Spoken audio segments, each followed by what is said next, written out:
ஸ்ரீ குருபியோ நமக. அனைவருக்கும் நமஸ்காரம். இன்று திடீர் தனலாபம் தரும், தொழில்துறையில் வளர்ச்சியை தரும் அபியோக திருதியை தினம் மற்றும் அழகு, ஆடை, ஆபரணம் என சகலத்தையும் தரும் ரம்பா திருதியை தினம்.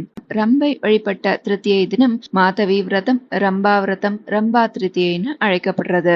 தேவலோக பேரழகியான ரம்பா கௌரி தேவியை வழிபட்டு வரம் பெற்ற நாள் ரம்பா திருதியை. இந்த நாளில் விரதமிருந்து வழிபடும் பெண்கள் அனைவருக்கும் பேரழகும் செல்வமும் பெருகும் என்று வரம் தந்தாள் அம்பிகை. இந்த பூஜையும் விரதமும் வழக்கத்தில் இல்லாதோரும் இந்த தினத்தில் இந்த விரத கதையை கேட்டு அம்பிகையை வழிபட்டாலே நற்பலன்கள் பெற்றிடலாம். சகல ஐஸ்வர்யங்களையும் அள்ளித்தரும் திருதியை அக்ஷய திருதியை. ஆனால் பெண்களுக்கு அதே ஐஸ்வர்யத்தோடு பேரழகையும் அள்ளித்தரும் விரதம் ரம்பா திருதியை. இந்த திருதியை தினத்தில் தான் கௌரி தேவியாகிய காத்தியாயினியை வழிபட்டு ரம்பா தான் இழந்த பேரழகையும் செல்வத்தையும் திரும்ப பெற்றாள் என்கின்றன புராணங்கள். வைகாசி மாத அமாவாசைக்கு பிறகு வரும் திருதியை மற்றும் கார்த்திகை மாத அமாவாசை பிறகு வரும் திருதியை ரம்பா திருதியை கொண்டாடப்படுறது. இந்த ரம்பா திருதியை எப்படி உருவானதுன்னு அதற்கு பின் உள்ள கதையை தெரிந்து கொள்ளலாம். தேவலோகத்தில் உமையவளுக்கு தோழிகளாக இருப்பவர்கள் அரம்பையர்கள். இவர்கள் தேவர்களும் அசுரர்களும் பார்க்கடலை கடையும் பொழுது தோன்றியதாக புராணம் சொல்றது. இவர்கள் தாங்கள் என்றும் இளமை மாறாத கன்னியர்களாக திகழ வேண்டும், தங்களுக்கு தனி உலகம் வேண்டும்னு சிவபெருமான்ட்ட வேண்டி கேட்டுக்கொண்டார்கள். சிவபெருமானும் அவர்களுக்காக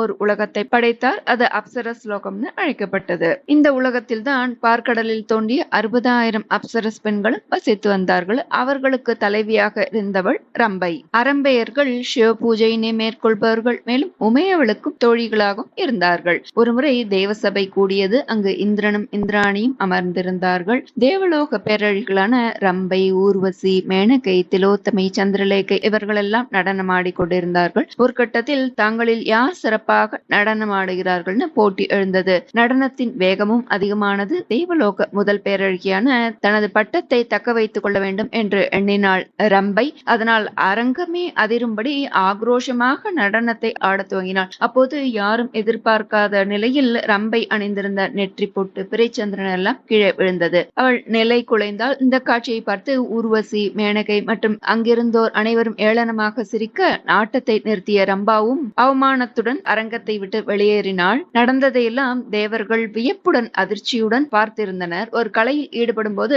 அந்த கலையை மட்டுமே நினைக்க வேண்டும். கோபம், பொறாமை கூடாது. ஆனால் ரம்பாவுக்கு மனதில் பொறாமை வந்ததால் அவள் மீது கலைவாணி கோபம் கொண்டாள். அவளது அழகும் கலையும் அவளை விட்டு நீங்கியது. இதனால் கலக்கமடைந்தாள் ரம்பா. மீண்டும் தனது கலையையும் அழகையும் பெற என்ன வழி என்று நினைத்து இந்திரனிடமே சென்று கேட்டாள். தேவேந்திரா, பதவி உயர்வுக்கும் பட்டத்துக்கும் கௌரவத்துக்கும் நீங்களே அதிபதி. அதனால் தாங்களே இதற்கு வழியையும் பிராயச்சித்தத்தையும் சொல்லி எனது துயரத்தை போக்க அருள் புரிய வேண்டும் மன்றாடி கேட்கிறார். ரம்பைக்கு ஆறுதல் கூறினான் தேவேந்திரன். பூலோகத்தில் பதியை தேடி சென்றுள்ளாள் பார்வதி தேவி. அங்கு கௌரி அன்னையாக அவதரித்திருக்கிறாள். அவள் ஒரு மகிழ மரத்தின் கீழ் தவக்கோலத்தில் இருக்கிறாள். அங்கு சென்று நீ தேவியை பிரதம் இருந்து வழிபடு, உனக்கு அருள் புரிவாள், உனது களங்கமும் தீரும் என்று சொல்ல ரம்பையும் பூலோகத்துக்கு புறப்பட்டு சென்றாள். அங்கு கௌரி தேவியின் தரிசனமும் கிடைத்தது. இந்த அமாவாசைக்கு பின்வரும் துவித்தியையில் மஞ்சள் பிரதிமையில் அம்பிகையை ஆவாகனம் செய்து விரதம் இருந்து பூஜித்தாள் ரம்பை. முறையாக ரம்பை செய்த பூஜையை ஏற்றுக்கொண்டாள் அன்னை கௌரி.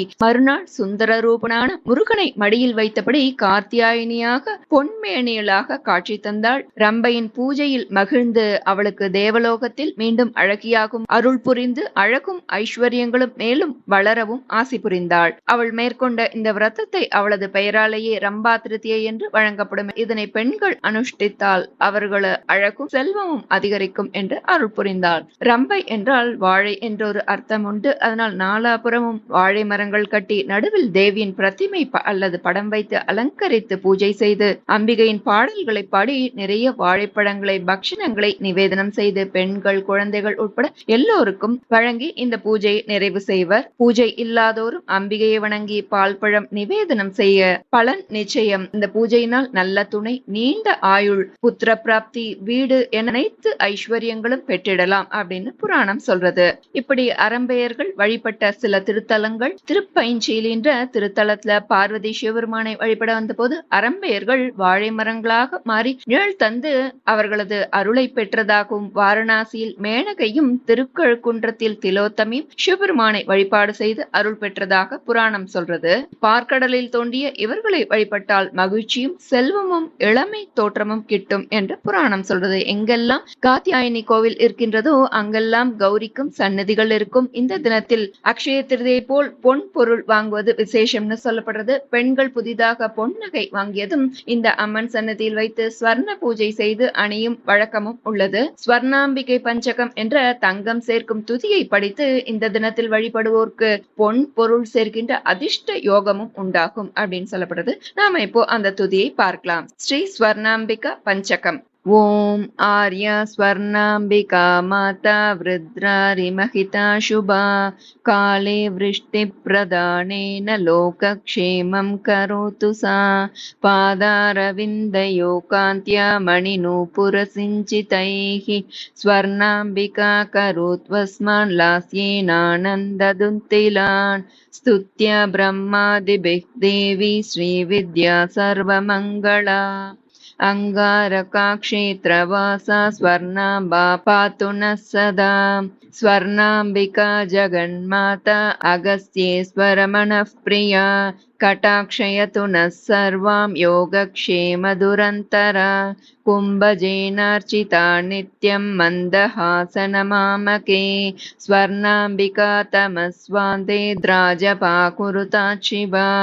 அடுத்து இந்த நாளில் சொல்ல வேண்டிய திருமண பேரு தரும் காத்யாயனி மந்திரம். காத்யாயனி மகாமாயே மகாயோகின்யதீஸ்வரி நந்தகோபசுதம் தேவி பதிம் மே குருதே நமः. காத்யாயனி மகாமாயே மகாயோகின்யதீஸ்வரி நந்தகோபசுதம் தேவி பதிம் மே குருதே நமः. காத்யாயனி மந்திரம். ஓம் ஹ்ரீம் காத்யாயன்யை ஸ்வாஹா. ஹ்ரீம் ஸ்ரீம் காத்யாயன்யை ஸ்வாஹா.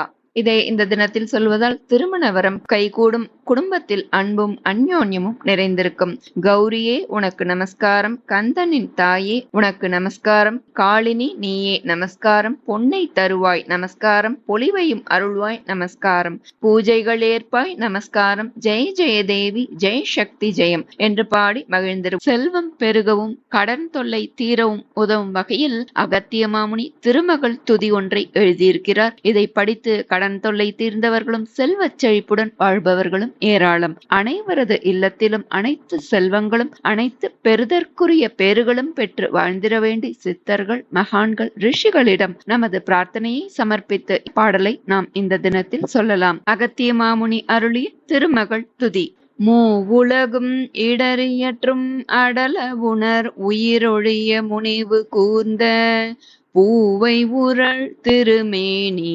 அருட்கடவுள் அகன்மார்பில் பொலிந்து தோன்றி தேவர் உலகினும் விளங்கும் புகழ் கொள்ளா புறந்தெனிது சேர்ந்து வைக்கும் பாவை இருதாள் தொழுது பழமறை தேர் குறுமுனிவர் பழிச்சுகின்றார். கொழுதி இசை அழிமுரலும் தாமரையன் பொகுட்டிலுரை கொள்கை போல மழையுறழும் திருமேனி மணிவண்ணன் இதயமலர் வைகுமானே. முழுதுலகும் இனிதீன்ற அருட்கொம்பே கரகமலம் முகிழ்ந்த நாளும் கழிபெருங்காதலில் தொழுவோர் வினை தீர அருள் கொழிக்கும் கமல கண்ணாய். கமலை திரு மறுமார்பன் மனை கிழத்தி செழுங்கமல கையாய் செய்ய விமலை பசுங்கழை குழைக்கும் வேணிலான் தனையின்ற விந்தை தூய அமுத கும்ப மலர் கரத்தாய் பார்க்கடலுள் அவதரித்தோய் அன்பர் நெஞ்ச திமிரகன்றிட ஒளிரும் செஞ்சுடரே என வணக்கம் செய்வான் மன்னோ. மடற்கமல நரும் பொருட்டில் அரசிருக்கும் செந்துவர் வாய்மையிலே மற்றும் கடை கண்ணருள் படைத்தன்றோ மணிவண்ணன் உலகமெலாம் காவல் பூண்டான். அடைத்தனன் நான்முகக் கிழவன் பசுங்குழவி மதிபுனைந்த பரமன் தானும். துடைத்தனன் நின் பெருங்கீர்த்தி எம்மனோரால எடுத்துச் சொல்லப் பாற்றோ. மல்லல் நெடும் புவியனைத்தும் பொது நீக்கித் தனிப்புறக்கு மன்னர் தாமும். கல்வியினில் பேரறிவில் கட்டழகில் நிகரில்லாக் காட்சியோடும். வெல்படையில் பகை துறந்து வெஞ்சமரில் வாகை புனை வீரர் தாமும். அல்லி மலர் பொகுட்டுரையும் அணியிழை நின் அருள் நோக்கம் அடைந்துளாரே. செங்கமலப் பொலந்தாதில் திகழ்தொளிரும் எழில்மேனித் திருவேவேலை. அங்கணுலகு இருள் துளக்கும் அலர்கதிராய் வெண்மதியாய் அமரர் கூட்டும். பொங்கழலாய் உலகளிக்கும் பூங்கொடியே நெடுங்காணில் ஒருபில் மண்ணில். எங்குலை நீ அவனன்றோ மல்லல் வளம் சிறந்தோங்கி இருப்பதம்மா. எங்குலை நீ அவனன்றோ மல்லல் வளம் சிறந்தோங்கி இருப்பதம்மா. மல்லல் வளம் சிறந்தோங்கி இருப்பதம்மா.